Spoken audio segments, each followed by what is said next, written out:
They have a lot of names for him now. The Ghost of Northgate, the Silent Storm. Some call him a hero.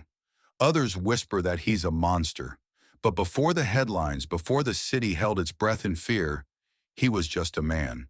A man named Liam Reyes, a husband, a father, a man who lost everything in the span of a single, silent night, all because of a system that refused to listen. This isn't just the story of a vigilante. This is the story of how a broken heart can be forged into a weapon. Tonight, we're not just telling you what happened, we are putting his soul on trial.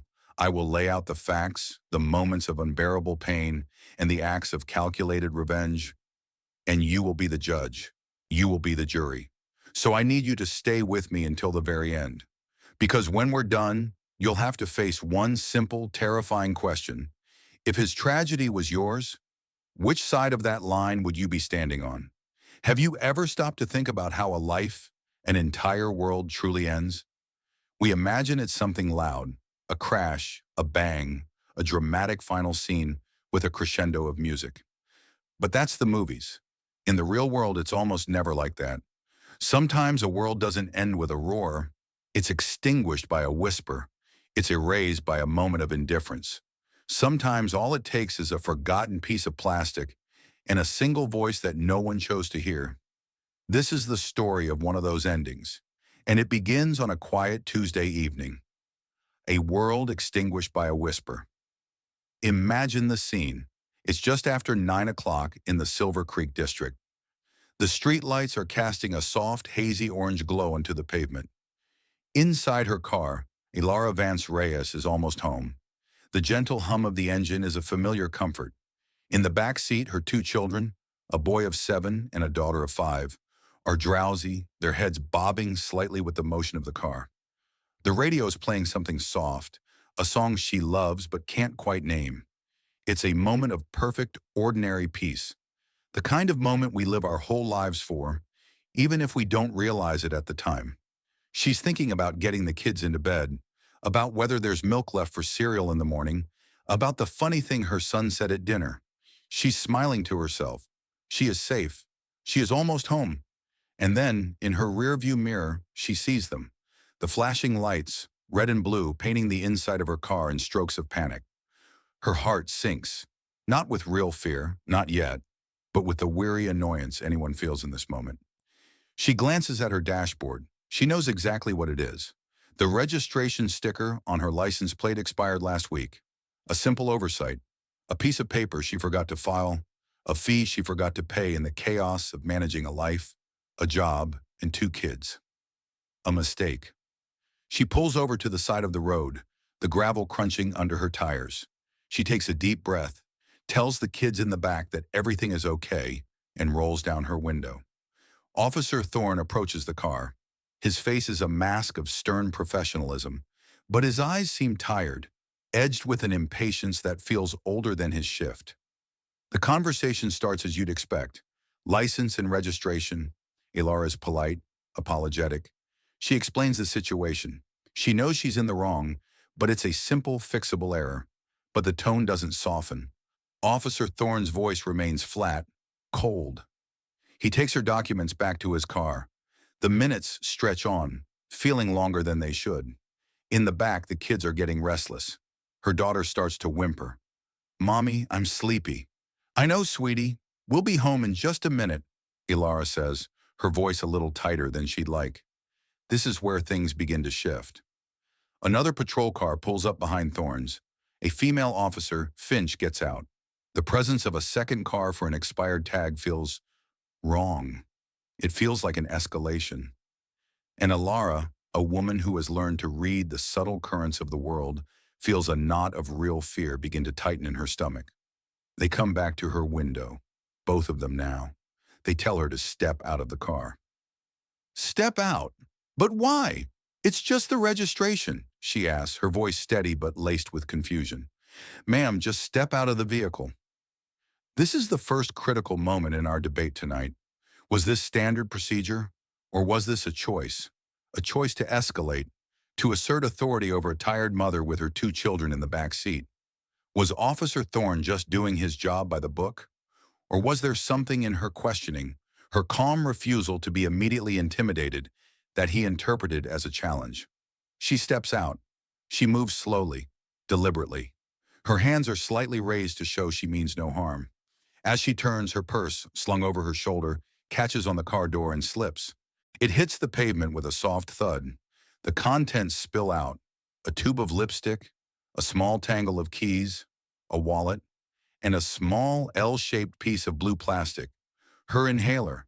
It rolls away from the small pile of her life's accessories, coming to a stop in the deep shadow right under the car, near the curb. A lifeline, resting in the darkness. No one moves to pick it up. The officers are focused on her. As they pull her arms behind her back, the cold metal of the handcuffs clicking shut, she tries to speak. "Wait," she says, her breath catching. The stress of the situation is starting to trigger it, the familiar, terrifying tightness in her chest. "My inhaler. It's right there. Please, I need it. I have severe asthma."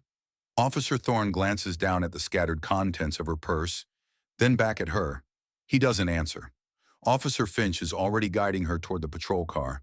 This is the second, and perhaps the most unforgivable, moment. Let's pause here. Imagine this. You have just told someone who holds your freedom in their hands that you have a medical condition, that your ability to breathe depends on that object right there at their feet. What does it take to ignore that? What level of disregard for another human being do you have to possess to simply turn away? The defenders of the officers might say it's part of the procedure.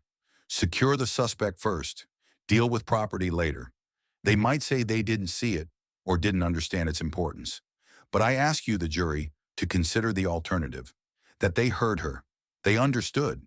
And in that moment, they made a choice. They chose to believe she was lying or that she was exaggerating. They chose to believe that their authority was more important than her breath. Through the window of the police car, Elara watches her own car get smaller. She sees the silhouettes of her children, their faces pressed against the glass, their small hands waving. Their cries are sounds she can feel in her bones, but can no longer hear. And on the dark, lonely street, her inhaler lies cold and untouched, a tiny monument to a monumental failure of compassion. At Northgate Central Detention, the air is stale. It smells of bleach, sweat, and something that might be despair. The process is mechanical, dehumanizing. They take her shoelaces. They take her earrings. They go through the motions, their faces bored, as if they were processing produce. Not a person, a mother. She tells them again, "I need my inhaler. I have asthma. It was in my purse." The intake officer just stamps a form. "Medical will see you in the morning." In the morning, for someone with severe asthma, a few hours can be an eternity. They put her in a holding cell. The paint is peeling. There's a metal toilet in the corner. Other women are scattered around on concrete benches, lost in their own worlds of misery and waiting. Elara sits down, trying to control her breathing, trying to fight the panic she knows will only make it worse. But her body's already betraying her. Her lungs feel like they're being squeezed by an invisible hand. Each breath is a shallow, unsatisfying gasp. The air feels thick, like water. She sees the call button on the wall, a small red plastic square, a lifeline. She gets up, her legs unsteady, and presses it. A light next to it glows red. Help is on the way. That's what it's supposed to mean. But nothing happens. She presses it again, and again. She leans her weight on it, as if the physical pressure could somehow force a response. The red light just keeps blinking, a silent, mocking pulse in the dim light of the cell. Outside the bars, she can see the guard station. 2 officers are laughing at something on a phone. They're drinking coffee. The blinking red light is in their line of sight. It is impossible to miss. Yet they do not move. This is where negligence tips over into something far darker. Let's be honest with ourselves.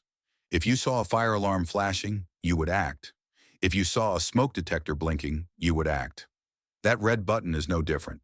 It is a signal of a human being in distress. To ignore it is not an oversight. It is a decision. An intake nurse walks down the hallway, clipboard in hand. She's doing her rounds. Elara sees her, tries to call out, but her voice is a choked whisper. Her hand gestures weakly. Another inmate in the cell, Seeing the pure terror in Alara's eyes, tries to help. She yells out, "Hey! This woman can't breathe. Get over here!" A guard walks over, but not to help Alara. He walks to the bars and tells the other woman to shut up or he'll put her in solitary. And then he walks away. The last flicker of hope dies. Ilara slides down the wall, her body trembling with the effort of trying to draw a breath that will not come. Minutes feel like hours. The world narrows to the burning in her lungs and the sound of her own wheezing. It's a lonely, terrifying battle. She thinks of her children. She thinks of her husband, Liam. She thinks about how she was almost home. Just after 3 in the morning, the battle ends. Her body, starved of oxygen, finally gives out. Her hands, which had been clutching her chest, fall limp to her sides. Her head tilts, her eyes wide with a fear that no one answered, close for the last time. She died surrounded by people, but she died utterly and completely alone. The little red light above her head kept blinking for another hour before anyone bothered to check. A life was not taken by a weapon, but by a choice. Multiple choices.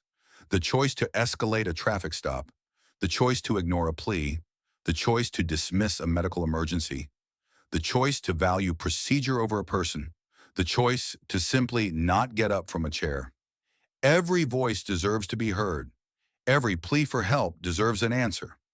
But what happens when the silence that follows a death is not one of grief, but of a deliberate, calculated conspiracy to make sure no one ever hears the truth? Have you ever thought about the weight of a signature? It's just ink on paper, a simple, elegant dance of the hand that we learn as children.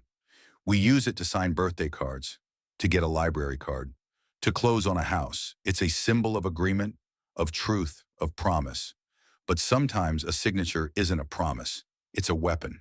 Sometimes the ink doesn't represent truth. It becomes a fluid used for embalming it.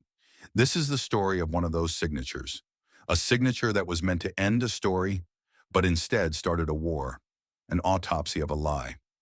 The sun had not yet risen over the city of Northgate when Liam Reyes' body made its final journey. It was a quiet transfer, done in the pre-dawn hours when the city was still asleep, shrouded in a blanket of gray mist. While most of the city was dreaming, a sterile white van moved through the silent streets carrying what was left of her to the county medical examiner's office. The morgue is a place of profound clinical silence. It's a cold that's different from a jail cell. It's not a cold of neglect. It's the cold of stainless steel, of refrigeration, of an environment meticulously scrubbed of all life and warmth. It smells of chemicals that bite at the back of your throat. This is where Alara's body was placed, on a metal table, under a stark white sheet. She was no longer a person. She was case file number 734. The person assigned to that file was Dr. Anya Sharma. Dr. Sharma was one of the best. She had been a medical examiner for nearly 2 decades. She was sharp, respected, and had a reputation for being unflappable. She had seen every kind of death imaginable, and she had trained herself to see bodies not as tragedies, but as puzzles made of flesh and bone. Her job was to find the story the body couldn't tell. She walked into the examination room that morning with her usual cup of black coffee, her expression neutral. She picked up the file, and immediately she knew something was wrong. It was too thin.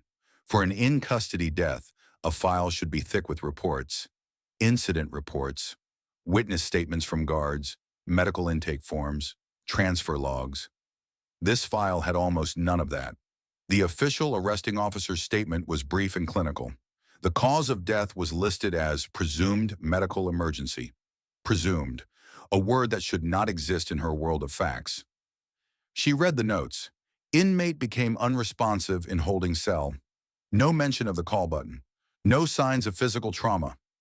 No mention of the desperate pleas for an inhaler. It was a story told through omission, a narrative crafted by what wasn't there. And then she saw the note about the evidence. Body cam footage from Officer Thorne and Officer Finch. File corrupted during transfer. Unrecoverable. Dr. Sharma put the file down. A single corrupted file was possible. 2 from 2 separate officers involved in the same incident? That wasn't a technical issue. That was a red flag the size of a burning building.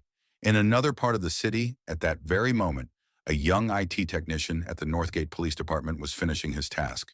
He hadn't been given a direct order to delete anything. Orders are messy, they leave a trail. He was simply told by his superior that the files from the Reyes arrest were glitching the system and needed to be deep archived for data integrity. It was a nudge, a whisper, a shared understanding that this was a problem that needed to disappear. He did his job. He made the problem disappear. Dr. Sharma knew this language. She knew how the system worked. She had navigated its political currents for years.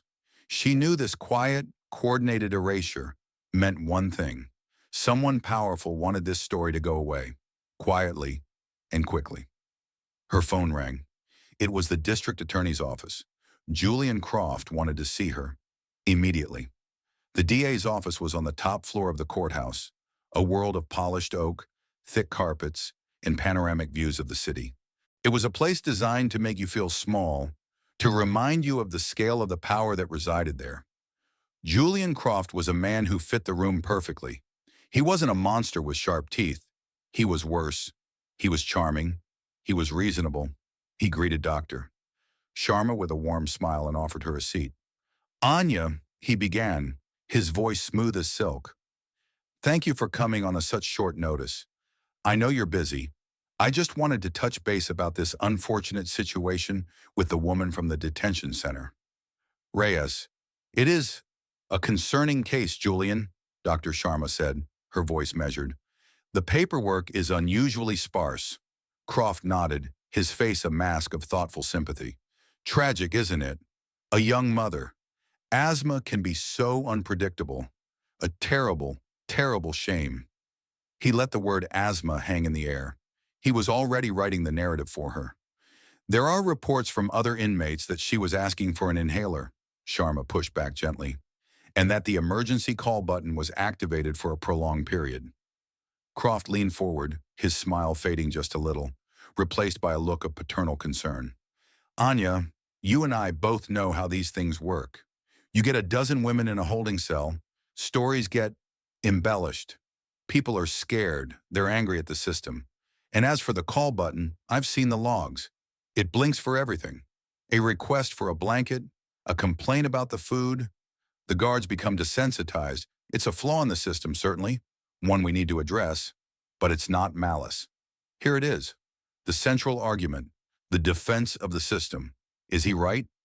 Do people in positions of power, guards, officers, become so accustomed to false alarms that they lose the ability to recognize a real one? Or is that just a convenient excuse? A story they tell themselves to justify their inaction, to wash the blood from their hands? Is it a flaw in the system or a flaw in the human heart? Dr. Sharma held her ground.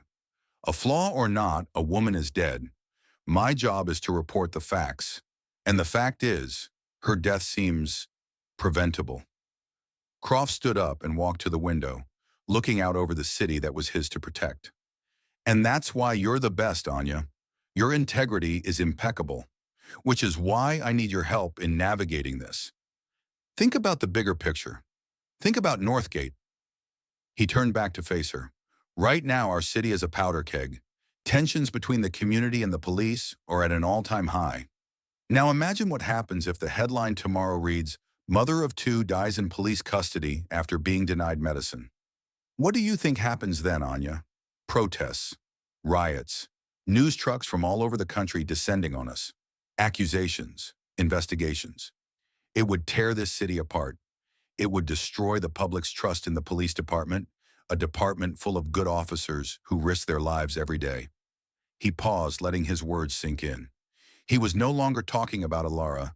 He was talking about control, about order, about protecting the institution. "The family will sue, of course," he continued, his voice now a pragmatic whisper. "And the city will settle. Quietly. They will be compensated. But a public spectacle helps no one. It hurts the family by turning their grief into a circus. It hurts the police by painting them all as monsters. It hurts the city. It hurts everyone." He walked back to his desk and leaned on it, looking directly into her eyes. The charm was gone. This was the real Julian Croft. "You are a scientist, Anya, but you are also a citizen of the city. You can perform an autopsy that says this woman died from a tragic but natural asthma attack, an unfortunate complication. Or you can perform an autopsy that lights a match to the powder keg. You can choose to be the doctor who helps maintain peace and order, or you can be the doctor who burns this city to the ground. Which path serves the greater good? This is the moment, the point of no return.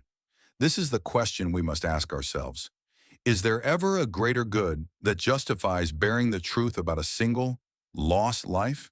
Is the peace of a city worth more than justice for one woman? The system says yes. It argues that the stability of the whole outweighs the tragedy of the one. But for the person who has lost that one, that argument is meaningless. It's a cruel, empty justification for an unforgivable sin. Dr. Sharma sat in silence. She thought about her own life, her career, which she had built meticulously over 20 years. Her reputation, the comfortable, quiet life she went home to every night. All of it was balanced on the tip of her pen. Croft wasn't just asking her to sign a form. He was asking her to choose a side.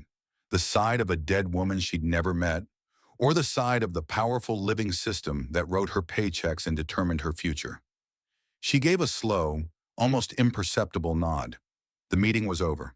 Back in her own office, the silence was deafening. The preliminary autopsy report lay on her desk. The words swam before her eyes.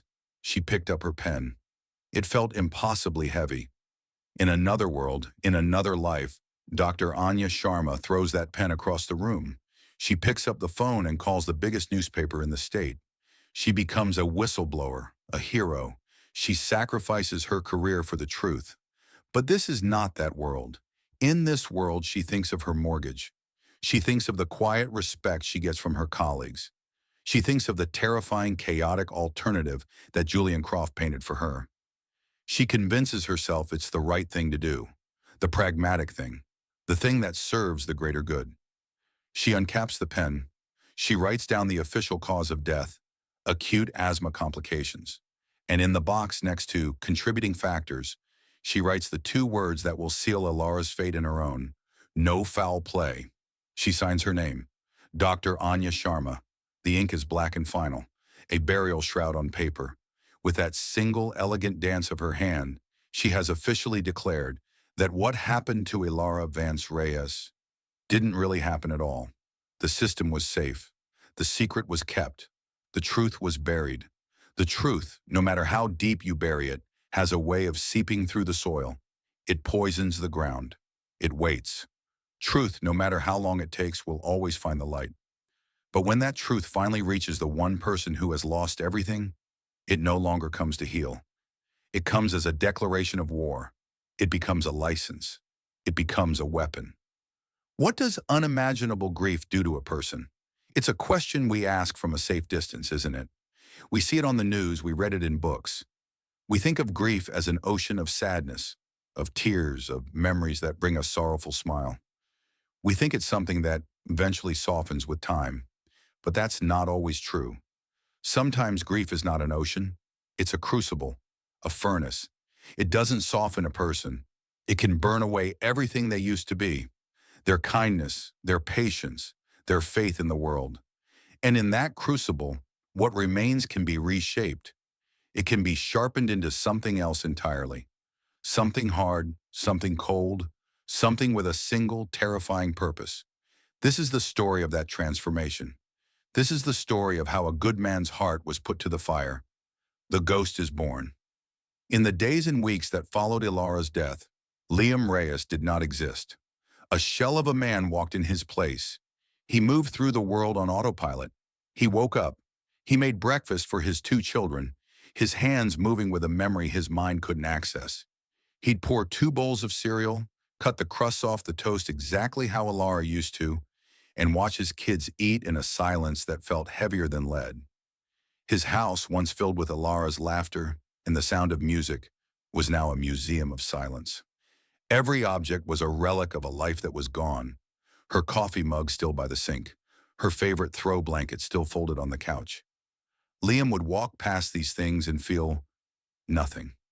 Not sadness, not anger, just a profound, hollow emptiness. The world had turned from color to grayscale. His 5-year-old daughter, one evening, crawled into his lap as he was staring blankly at the wall. She looked up at him with her mother's eyes and asked the question that shattered his fragile peace. "Daddy," she whispered, "is Mommy still on her trip? When is she coming home?" What do you say to that? How do you explain the finality of death to a mind that still believes in magic? Liam just held her, the sharp edges of his own broken heart pressing into his chest. He didn't have any words. He had forgotten how to use them.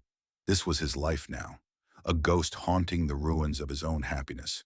He was broken, but he wasn't yet sharpened. The furnace had not yet been lit. That would require a spark. And that spark arrived on a cold, moonless night, 3 weeks after the funeral. He had just put the kids to bed. He was heading out to his garage, the one place he felt a sliver of normalcy. It was an old auto repair shop he'd owned for years, a place of oil and steel and tangible problems he could fix with his hands. As he went to lock the front door of the house, he saw it, a plain, manila envelope. It wasn't in the mailbox. It had been wedged into the door jamb. It had no stamp, no return address. Just his name, written in stark, black block letters. Liam. He picked it up. It felt heavier than it should. A strange, cold premonition washed over him. He knew, with a certainty he could not explain, that whatever was inside this envelope would change everything. He didn't open it there. He walked back through the quiet house, past his sleeping children's rooms, and out to the garage. He closed the heavy door behind him, sealing himself off from the world. The garage was his sanctuary. Under the hum of a single long fluorescent bulb, surrounded by the ghosts of engines and the smell of gasoline, he sat down on a worn-out stool. His hands, usually so steady, trembled slightly as he tore open the seal. Inside, there was no letter of condolence, no threatening note. It was a stack of papers. The first few pages were redacted, with thick black lines covering names and codes. But what was left was brutally clear. They were internal logs from Northgate Central Detention. He saw a column of dates and times, and next to it, a column of events. His eyes scanned down the page, and then they froze. 02-14-12. AM holding cell D, call button activated. 02-14-45. AM holding cell D, call button activated. 02-15-21. AM holding cell D, call button activated. The list went on and on and on. His finger traced the column. He counted them. 34 activations over the course of 22 minutes. 34 times his wife had begged for help. 34 times she had been ignored. The clinical, emotionless data on the page was more damning than any scream. Beneath the logs was a handwritten note, the writing messy, urgent. It was from someone on the inside, a witness, a whistleblower with a conscience. They could hear her, it read. We could all hear her. She was begging for her medicine. One of the women in the cell with her, Maria, she screamed for the guards. They told her to shut up. They just sat there. They watched her die. The air in the garage grew thick. The emptiness inside Liam was beginning to fill with something else, something hot and poisonous. Rage. But there was one more item in the envelope. Taped to a small piece of cardboard was a tiny USB flash drive. This was it, the heart of the matter. He knew it. He walked over to an old dusty laptop sitting on his workbench. Its screen cracked in one corner. He plugged the drive in. The computer whirred. A single file appeared on the screen, audiofinal.mp3. His hand hovered over the trackpad. Part of him, the part that was still the old Liam, screamed at him not to click it, to throw the laptop against the wall, to destroy the envelope, to go back inside and just try to survive for his children. Because he knew that once he heard this, there was no going back. But the man who just wanted to survive was already gone. He clicked play. The first sound was a low hiss of static, then a distant echoing clang of a metal door. And then, her voice. It was Alara. But it wasn't the voice he knew. It wasn't the one that laughed at his bad jokes or sang lullabies to their children. This was a voice strained, thin, desperate. Please, it whispered, a sound so fragile it was almost lost in the static. Somebody, please, I can't. I can't breathe. Liam closed his eyes. His knuckles turned white as he gripped the edge of the workbench. The world outside the garage, the moon, the stars, the entire city of Northgate, it all ceased to exist. His universe was now contained in the tinny sound coming from the laptop speakers. He heard the soft, frantic clicks of the call button being pressed. Click, click, click. He heard her try to take a breath, a sound that was not a breath at all, but a choked, wet, rattling gasp. It was the sound of a body fighting for the one thing it needed to exist and being denied. This is the moment. Right here. This is the center of our debate tonight. What is happening inside Liam Reyes as he listens to the last moments of his wife's life? Is his heart breaking for the final time? Or is it being reforged in the furnace of his rage? Is this the sound of a man's soul dying or the sound of a monster being born? The terrible truth is that it might be both, happening at the exact same time. He is both the victim feeling the pain and the killer absorbing the motive. The audio continued. He heard the faint sound of the other inmate, Maria, yelling for the guards. He heard the guards' muffled, angry response to be quiet. He heard Alara's breathing grow weaker, shallower, until it was just a series of tiny, hopeless sighs. And then he heard the last sound she ever made, a soft, final exhalation. And then, silence. The recording went on for another minute, filled with nothing but the low hum of the room and the distant casual laughter of the guards. The file ended. The garage was silent again. But this was a different silence. The hollow silence of grief was gone. This new silence was heavy, focused, and full of purpose. Liam didn't throw the laptop. He didn't scream. He didn't cry. The time for tears was over. He opened his eyes and looked at his own reflection in the dark screen. The face staring back was a stranger. The eyes were not the eyes of a grieving husband. They were the eyes of a hunter. The pain was still there, but it had crystallized. It had transformed from a passive, heavy fog into an active, cold, razor-sharp objective. A list of names scrolled through his mind, as clear as the logs on the paper in front of him. Thorne, Finch, Sharma, Crockett. They were no longer people with families and lives of their own. They were loose ends. They were parts of a broken machine that had chewed up his wife and spat her out.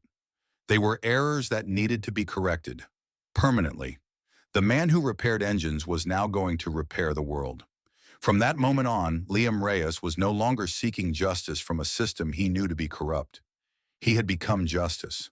A purpose, even one born from the deepest, darkest parts of the human experience, can provide its own kind of light. But the justice of a ghost doesn't use gavels and courtrooms. It uses shadows and silence. And the light it casts is not one of hope, but of a cleansing fire. We have arrived at the heart of our trial tonight, the core of the question that divides everyone who hears this story. A man has been pushed past the edge of reason by grief and injustice. He has made a decision.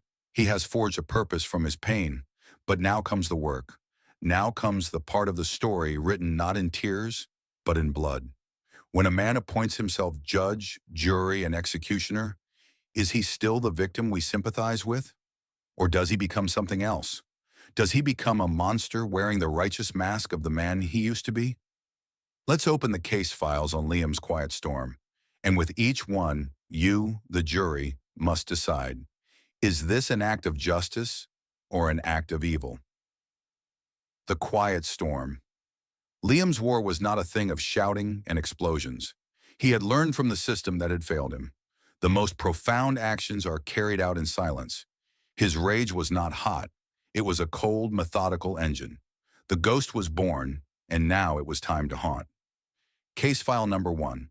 The Watcher Correctional Officer, Jalen Ford. Our first exhibit is Jalen Ford. He wasn't a mastermind.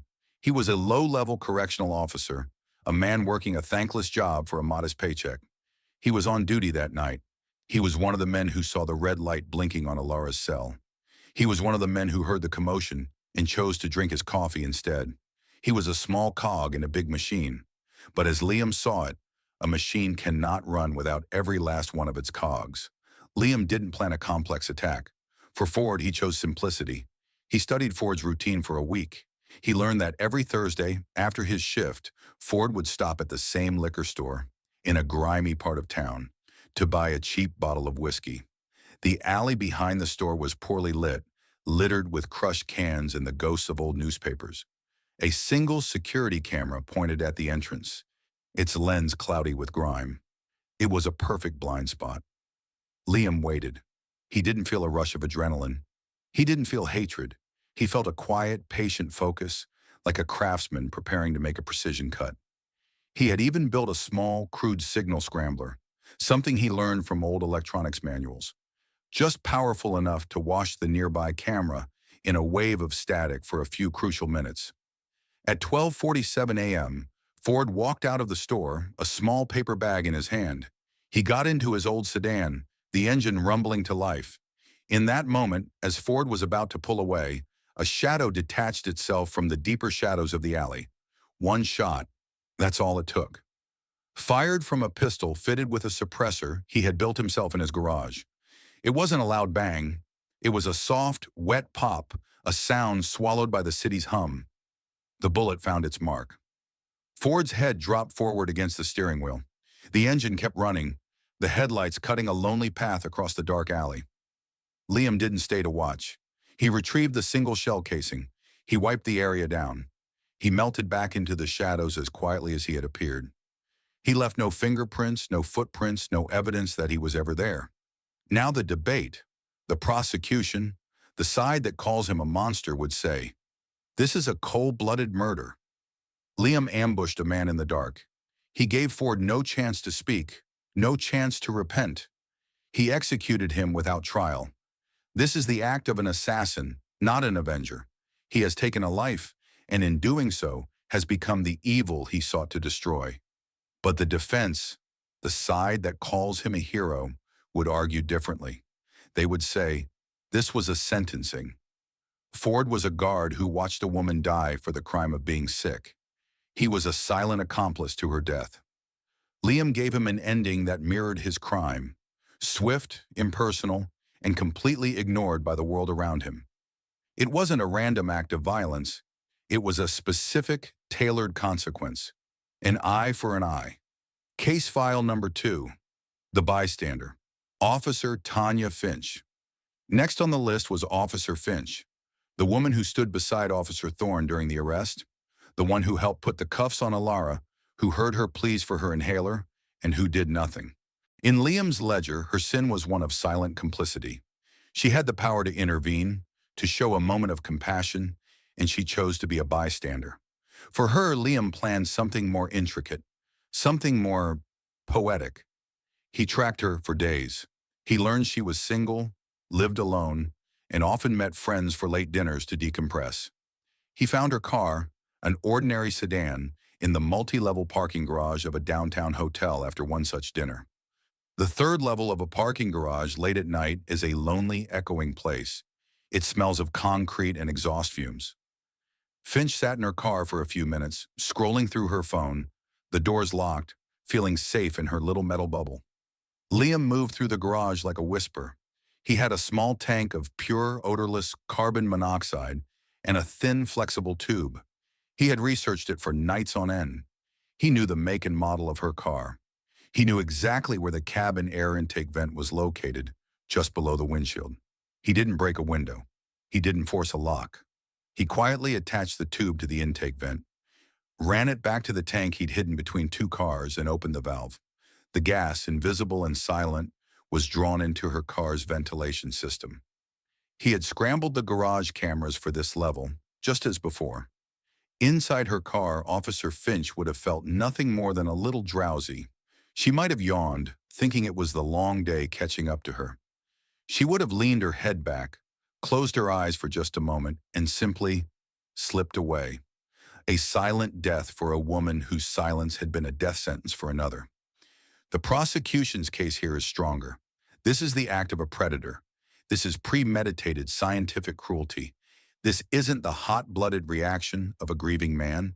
This is the cold, calculated work of a serial killer who is beginning to enjoy the process, to savor the twisted poetry of his own methods. He is no longer just balancing the scales. He is playing God, But the defense would stand and say, look closer.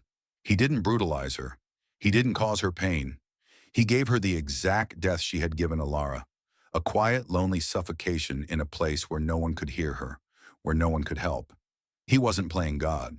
He was holding up a mirror, forcing her to see her own crime reflected back at her in her final moments. This wasn't about enjoyment. This was about a terrible, perfect symmetry. Case file number 3. The Pen, Dr. Anya Sharma. Dr. Sharma was different. She hadn't used force. She hadn't been present at the scene. Her weapon was a pen. Her crime was a lie written in ink. For her, Liam decided, the punishment should not be physical. It should be psychological. He didn't need to hunt her. He just needed to light a match and let her own conscience, and the system she had protected, burn her life down. He started small. An anonymous email was sent to Dr. Sharma's boss at the city, sent from a library computer miles away. The email contained just one attachment, a copy of the real preliminary autopsy findings, the ones from before she met with the DA, the ones that mentioned the possibility of negligence. The email had no message. It didn't need one. Then an anonymous tip was sent to an ambitious young reporter at the local newspaper, hinting that the official story of the Reyes death wasn't the whole story and that the MES office was feeling the pressure. The world around Dr. Sharma began to shrink. Her boss called her in for a meeting, his face grim. The reporter started calling her office, asking questions she couldn't answer. She started feeling eyes on her everywhere she went. Every quiet phone call in the hallway sounded like a conspiracy. Every whisper seemed to be about her. Liam had done nothing to her physically, but he had placed her in a prison of her own making, the prison of her lie. It didn't take long for her to break. One night, consumed by paranoia and guilt, she packed a bag, left a rambling, tearful voicemail on a friend's phone confessing everything, and simply vanished. Liam let her go. He had proven his point. Her life as she knew it was over. He didn't need to take it. The prosecution would argue, this is the height of arrogance, psychological torture. He appointed himself her personal demon, orchestrating her downfall from the shadows with a cruel, detached precision. He may not have laid a hand on her, but he destroyed her life just as surely as he had ended the others. The defense, however, would call this an act of mercy. He saw that she was a pawn, a person broken by the system, not one of its architects. He gave her a choice the others never had, the chance to run. He didn't punish her body, he punished her lie. He forced her to confront the truth, and the truth set her free, even if it was into a self-imposed exile. It was the most humane act in his entire dark campaign. Case file number 4, The Architects, Officer Thorne and DA Julian Croft. This was the endgame. Thorne, the man who started it all with his cold indifference on a dark road, and Croft, the man who buried the truth under the weight of his authority, the soldier and the king. Liam knew their fear would eventually bring them together.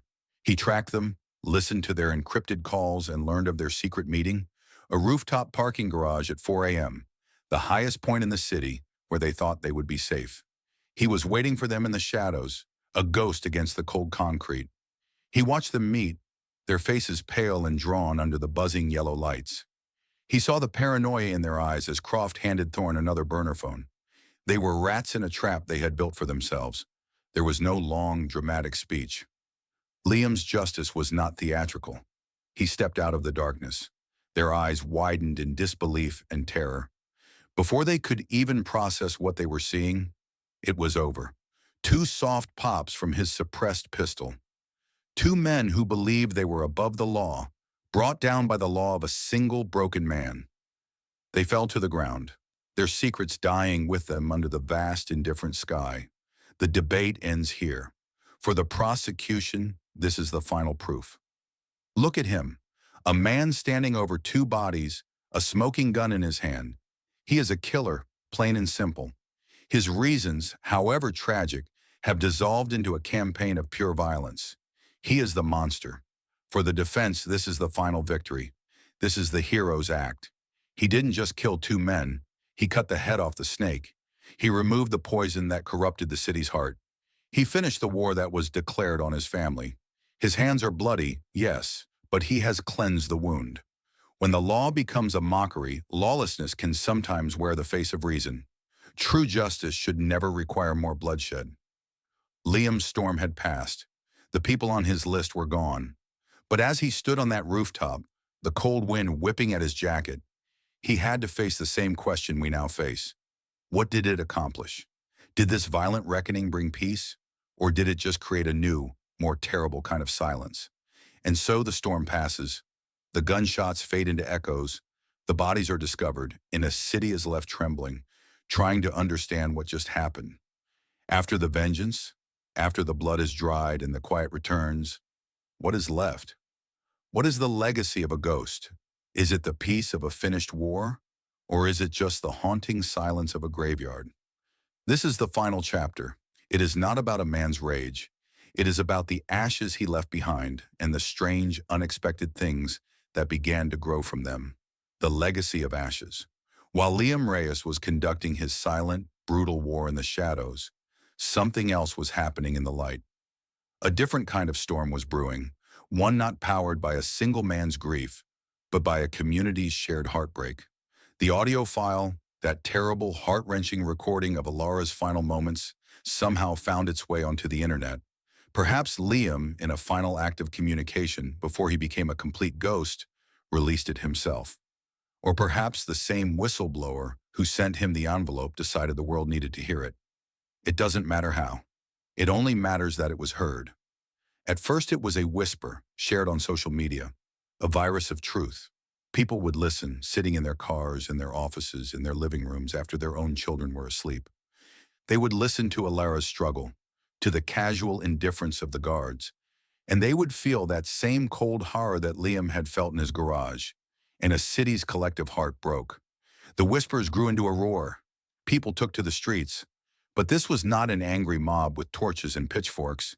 It was a procession of grief.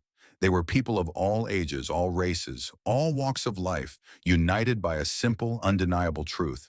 They held candles that flickered in the evening breeze. They carried handmade signs, not filled with words of hate, but with words of sorrow and resolve. And they chanted, a soft, rhythmic, powerful chant that echoed off the tall buildings of downtown Northgate.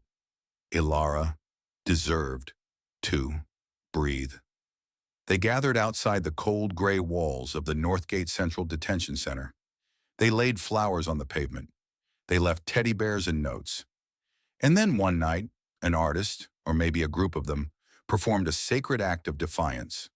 Under the cover of darkness, they painted a mural on the side of the jail, a massive, breathtaking portrait of Alara. Not a picture of her as a victim, but a picture of her full of life, her eyes looking out over the city with a gentle, questioning sadness.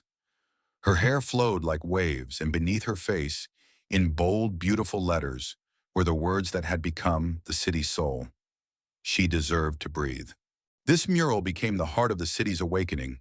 It was a testament that a community could create a memorial more powerful and lasting than any act of violence. Now this brings us to the final, most complex question of our entire debate.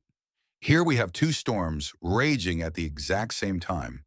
In the streets, a storm of light, of community, of voices rising together for reform and remembrance. And in the shadows, Liam's storm of darkness, his one-man war of silent, bloody vengeance. Are these two storms connected? The side that argues Liam is a hero would say yes. They would argue that his terrifying, violent campaign created a vacuum of fear in the corridors of power, that his actions so destabilized the corrupt officials that they couldn't suppress the public outcry as they normally would, that his terror, in a dark and twisted way, created the space for the community's hope to finally bloom without being crushed. But the side that argues he is a monster would say absolutely not. They would say that these two paths were entirely separate, that the community's movement was an act of constructive, beautiful justice, while Liam's was one of destructive, nihilistic revenge. They would argue that the mural, the protests, the demand for change, that was the true justice for Alara, and that Liam's bloody path was a selfish, dark indulgence that honored no one, not even the wife he claimed to be fighting for. They would say he didn't help their cause, he only risked staining it with blood. What do you think? Was his violence a necessary evil that allowed good to flourish? Or was it a dark sideshow, completely separate from the real, positive change happening in the light? While the city grappled with its soul, Liam was performing his own final ritual. He knew the hunt would be on for the ghost. He had to erase him. In an abandoned, forgotten part of the city, down a gravel road that led to a row of derelict storage units, he opened a rusted metal door. This was the place where he had kept the tools of his new trade. Inside, he made a small pile on the concrete floor. The pistol, now broken down into its component parts. The schematics for the signal scrambler. The clothes he had worn on those dark nights. The old, cracked laptop that still held the ghost of his wife's voice. He poured gasoline over all of it. As he struck the match, the flame leaped up with a hungry whoosh. He stood back and watched it burn. He was not just destroying evidence. He was performing a kind of exorcism. He was trying to burn away the man he had become. He watched as the tools of his rage curled into blackened, unrecognizable shapes, the smoke rising up into the night sky, carrying the last vestiges of the ghost with it. He stayed until there was nothing left but a pile of greasy black ash. Days later, when the police finally got a tip that led them to the unit, they found exactly what Liam had intended for them to find. Nothing. The lead detective, a tired man named Reyes, stood in the doorway, staring at the ash on the floor. He knew what he was looking at. It was the work of someone meticulous, someone who had planned their exit as carefully as they had planned their attacks. He turned to his partner, shaking his head, and muttered the words that would become the official, unspoken conclusion to the case. "We're chasing someone who doesn't exist." The ghost had returned to smoke. The final scene of Liam's story takes place not on a rooftop, not in a dark alley, but in the most anonymous place in America, a Greyhound bus station. The air smells of diesel fumes and stale coffee. Tired travelers slump in plastic chairs, waiting for their journey to begin or end. A television in the corner is playing the national news. A reporter is talking about the strange wave of vigilante killings in Northgate and how the police have no suspects. Liam walks right past it. He's wearing a simple hooded jacket, carrying a single duffel bag. He is just another face in the crowd, another tired soul trying to get somewhere else. No one gives him a second look. He buys a one-way ticket to a city he's never heard of, a name he picked at random off the departure board. As he waits for his bus, he pulls a worn photograph from his pocket. It's Ilara. It was taken on a summer afternoon, years ago. She's smiling, her head tilted, the sun catching in her hair. He had killed for this smile. He had torn the world apart for it. He had balanced the equation. But looking at her face now, there is no sense of victory. There is no peace.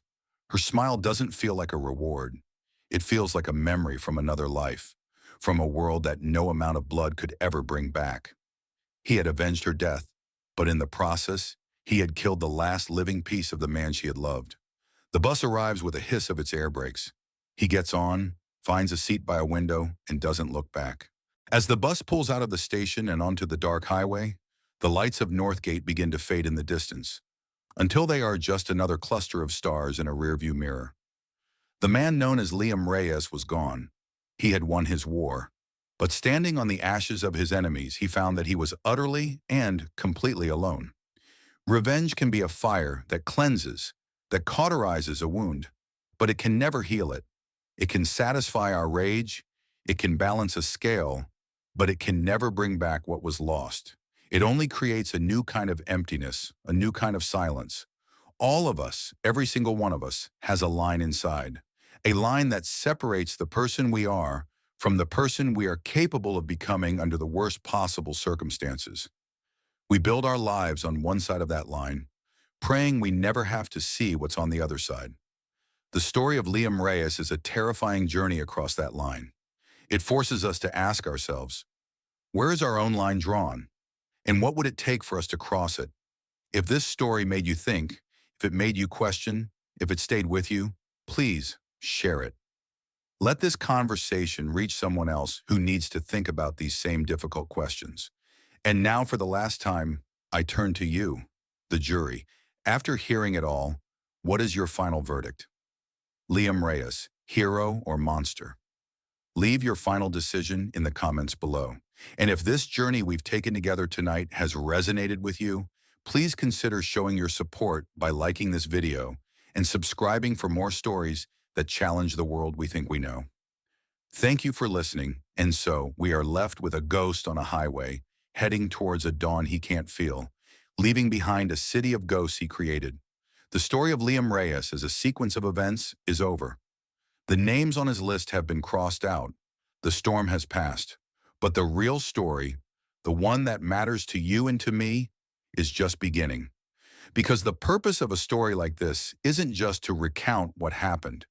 It's to force us to confront the unsettling questions that linger in the air long after the last shot has been fired. It's to look at the ashes of one man's life and see our own reflections. Let's ride with him for a moment on that bus into nowhere. What do you imagine is going through his mind? Is it triumph? Is it the satisfaction of a job well done? Is there a sense of peace in knowing that the men who destroyed his world are no longer in it? I don't think so. I think the truth is far more tragic. The engine of his rage, the one that burned so hot and so bright, was fueled by a list of names. And now that the fuel is gone, the engine has sputtered and died. It has left him with a silence far more profound and terrifying than the one he felt in his house after Alara's death. That was the silence of grief. This is the silence of emptiness. In his mind, he is likely not replaying the images of his targets falling. He is replaying the sound of his 5-year-old daughter's voice, asking a question he can never truthfully answer. When is mommy coming home? He has created a world of justice for himself, but he can't protect his own children from the single, devastating injustice that started it all. That is his true prison now. Not a cell of concrete and steel, but a boundless prison of memory. He pulls out the worn photograph of Alara. He looks at her smile. But does he see the woman he loved? Or has his violent quest tainted even his memory of her? When he tries to remember her laugh, does he instead hear the wheezing on that terrible audio file? Has his act of vengeance, meant to honor her, instead desecrated the very memory he was trying to protect? He won the war for her, but in the process, he may have lost her forever. This brings us to the timeless, brutal distinction between two words we often use interchangeably: justice and vengeance. Justice, in its purest form, is impersonal. It is societal. It is about restoring balance, not for one person, but for everyone. It is about reinforcing the rules that hold a civilized world together. Justice is a surgeon meticulously trying to remove a cancer to save the patient. It looks forward, aiming to heal and prevent the disease from spreading. Vengeance, on the other hand, is nothing but personal. It is a fire born of a private wound. It does not seek to restore societal balance. It seeks to inflict a proportional wound on the one who wounded you. Vengeance is not a surgeon. Vengeance is a fire that burns down the entire house just to kill a single spider inside. It isn't concerned with the future. It is chained eternally to the pain of the past. Liam Reyes set out to find justice, and finding none, he chose vengeance instead. We, the jury, may have felt a sense of satisfaction as each corrupt official fell. It feels right. It feels balanced. But vengeance is a poison that doesn't just kill its target. It irrevocably corrodes the person who wields it. Liam didn't just kill Thorne and Croft. In order to do so, he first had to kill the kindest, most gentle parts of himself. He had to become a monster to hunt monsters. And when the hunt is over, and you are the only one left standing, what are you? This is the mirror the story holds up to us. It forces us to look past the thrilling narrative of a righteous vigilante and ask ourselves a deeply uncomfortable question. We all have a line inside of us, a moral boundary that separates the person we are every day from the person we are capable of becoming under the absolute worst circumstances. What does that line look like for you? Where is it drawn? What is the one thing in your life, a person, a principle, your own dignity, that if it were stolen from you in the cruelest way imaginable, might make you consider the unthinkable? We all like to believe we are good people. We all believe that if faced with a choice, we would choose the light. But the story of Liam Reyes is a terrifying reminder that the path to hell is not a sudden, shocking drop. It's a gentle downward slope, paved with what feel like righteous intentions. Each step makes perfect sense at the time. You take one step out of grief, you take another out of anger, you take a third in the name of a justice you can't find anywhere else. And you don't even realize you're in the abyss until you look back up and can no longer see the light where you started. So what then is the final legacy? If Liam's personal journey ended in an empty, hollow victory, did his actions accomplish anything of value? I would argue that the true justice for Alara Vance Reyes wasn't found on that cold rooftop where the architects of her death drew their last breaths. True justice was found on that mural wall where her face could overlook the city not as a symbol of vengeance, but as a plea for compassion. It was found in the flickering candles of the vigil, a thousand tiny flames pushing back against the darkness. It was found in the united voices of a community chanting, "She deserved to breathe," demanding reform so that this would never happen again. That is the legacy that heals. That is the storm that brings lasting change. Liam's story is not a blueprint for justice. It is a cautionary tale, a deep and permanent scar that reminds us what happens when the systems designed to protect us fail so completely that they turn good men into ghosts. Our journey through this story was never about finding easy answers. It was about learning to ask the right, difficult questions. It was about understanding that the world is not a simple place of heroes and villains, but a complex, gray landscape of broken people trying to find their way. If this story made you think, if it made you question, if it made you feel something profound, please share it. Don't just share a video. Share the conversation. Ask someone else what they think. Ask them where their line is. The world changes not through silent vengeance, but through loud, difficult, and necessary conversations. And so, for the very last time, I turn to you, the jury. After all is said and done, and the ghost is gone, what is your final, unshakable verdict? Liam Reyes, a tragic hero or a cold-blooded monster? Let us know your final decision in the comments below. And if this journey we've taken together tonight has resonated with you, and you want to continue exploring the difficult questions that lie in the shadows of our world, please consider showing your support by liking this video and subscribing for more stories that challenge everything we think we know. Thank you for listening.